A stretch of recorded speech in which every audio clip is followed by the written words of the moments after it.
I've been to Hizmet schools all over the world, and you can be guaranteed that they are the best in terms of facilities in the surroundings. You can be guaranteed they are the most clean, the most tidy, the most professionally run. And it is that approach to excellence that is applied to the avenue of education that makes it tremendously important. I'm amazed at the dedication of the teachers. I mean, these folks that are teaching are dedicated. It's not a 9-to-5 job for them or 8-to-5 job.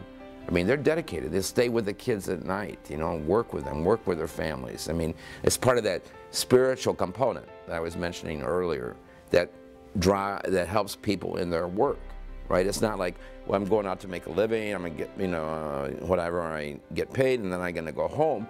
But I'm dedicated. This is part of my mission in life, is to help these kids get educated. So I think the schools are terrific, absolutely terrific.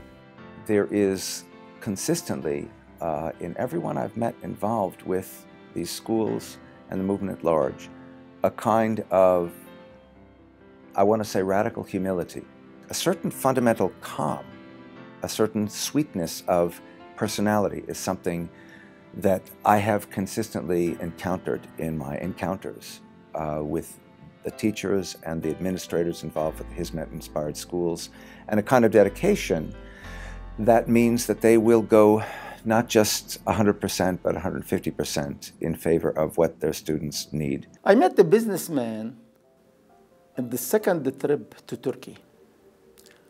The first thing he mentioned, he's going to establish a school in Africa, not to build another summer house or another castle or to open another business.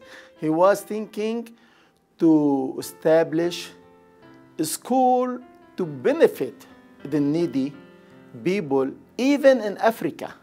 Even they put their own life risk, like in Nigeria now. They have a school. In Somalia, they have a school and hospitals.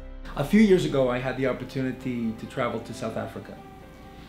And while I was in South Africa, when I was in Johannesburg, I visited some Hizmet schools. Unfortunately, even since the dismantling of apartheid in 1994, that poverty and oppression still exists. And into that poverty and oppression come a few people who built this Hizmet school in Johannesburg for boys.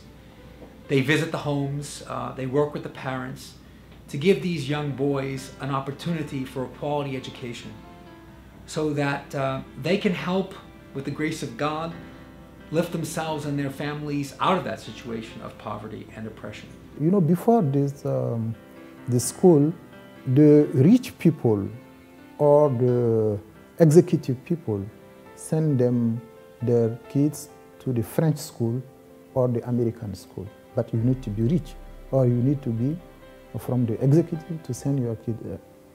Now we have Hizmet Movement School. You don't need to be rich. You don't need to be from the executive.